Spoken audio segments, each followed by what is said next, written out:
दम रही तबे लड़ी गाड़ी आवो ना छान के पिया दी राजा सारू तारी। दरोगा जी रुआ पियो तनी दारू आ तारी के नाम में तनी जौने थोड़िया में खाता है तोरे थोड़िया में छेद करता नहीं। छोड़ियो से हमरा का मतलब है जैसन कर रही वैसन भरनी बनाइए के लिए कोई नहीं। रे साला देह में धैर्य वाला बचाई नहीं कि बड़ी छोड़ के आ गई ह। दरोगा जी गलती से छूट गई ह तो इतना खिसियात काहेला बानी। चल पहले रोड पर चल। दरोगा जी हम सुनले रहनी रहुआ एगो लड़की से पहले प्यार कइले रहनी और एकदम चुपचुपावा प्यार कइले रहनी, लेकिन रहुआ के जॉब से छोड़ के गइलू और हाल बेहाल हो गई। अरे हमको तो अपनों ने लूटा गैरों में कहाँ दम था। अरे हमको तो अपनों ने लूटा गैरों में कहाँ दम था। जब हम सुबह सुबह हक के धोने गया तो साला नदी में पानी ही कम था। तो अब का कमी दरोगा जी?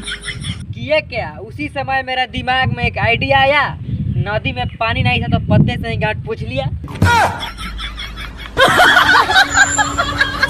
दरोगा जी उस सब बात छोड़ी अपना प्यार के बात करी। अरे हम तो गाड़ना चाहते थे उसका दिल में अपना मोहब्बत का झंडा। अरे हम तो गाड़ना चाहते थे उसका दिल में अपना मोहब्बत का झंडा। तब तक वो बोल के चली गई हमको भोसड़ा रंडा। दरोगा जी तो ओकरा दिल में झंडा करे कोई तरह नहीं कि अपन खाम बा।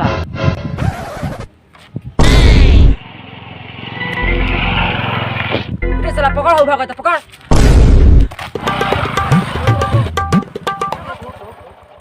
दरोगा जी छोड़ दी, हम बहुत जरूरी में बानी।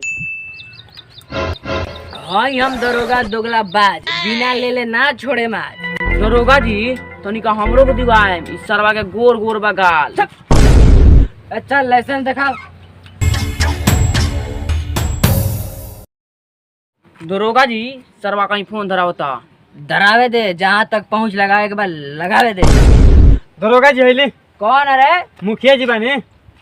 हेलो ध के हिलावत रही मुखिया जी। क्या कहता रे दरोगा?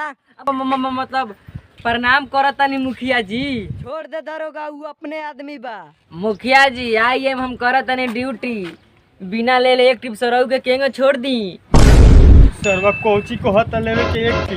चले ना दिहन सरऊ एक टी, चले ना होई कोनो बातचीत। दरोगा जी भले 200 रुपया धरे मगर एक टिप के नाम मत ले।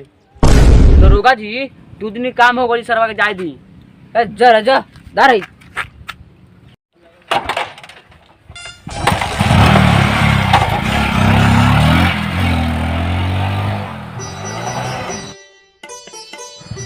पियले बाड़े सैया दरोगा जी छोड़ दी।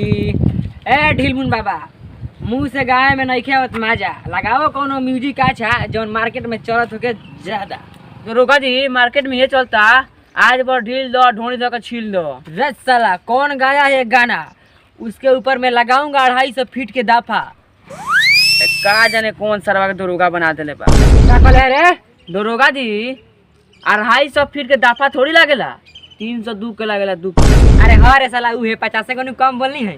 दरोगा जी 2 आउट छूटता। बस साला महंगा दरोगा बन गए बनी बजा ढोली छिले वाला गाना। घर में छिपकली जैसे चिपक दीवार से वही में चिपक जा तू अपन भतार से। ढेर दिन पनहर से आइलू हकार से रात भर मजा जलेबे दो तू प्यार से। आज भर ढेउ दा ढोढ़ी जाने छिउ दा।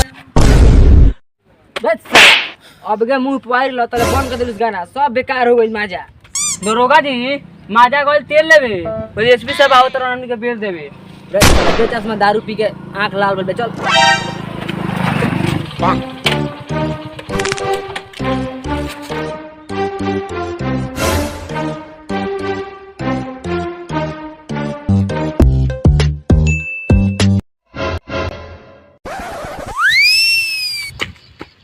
जय हिंद सर। ढिमिलिया गिर के और धली तब बोली जय हिंद।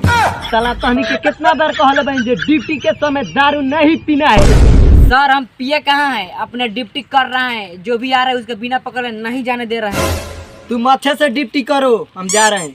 ठीक है जाइए सर। क्या रे साला ते पैसा लगल कार जा तोरा देवे के मन नहीं करत का। ना मालिक काम धंधा चलता बंद ऐसे नहीं दे पाओ रहू कर्जा बहुत जल्दी हम दे देम रहू पैसा। चुप साला चुप, ते पैसा दे दे कितना दिन लगा देलिस। अगर ते कल पैसा ना देबे टाइम से तो तोरा मेहरारू के उठा ले जाम फटफटिया बाइक से। कल 10 बजे पैसा मिल जाए के चाहिए। ना तो तोरा मेहरारू के हमार भाई साहब उठा ली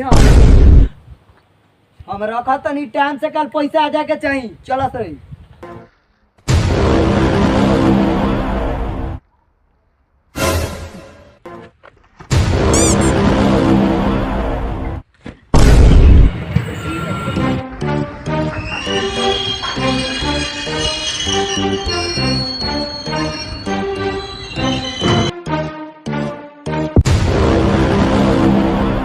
साला 10 बज गई, साला अभी तक पैसा लेके ना आइल। लागत लाद के देवता बात से ना मानी। चलो तो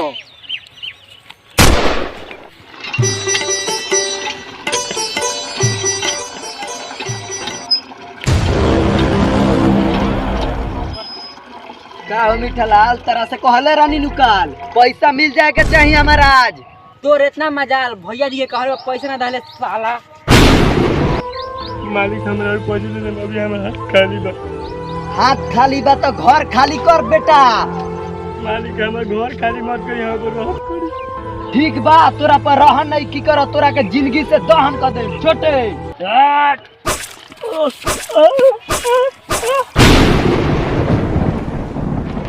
भैया जी अगर काम तो खलास हो गई चले के अब चले के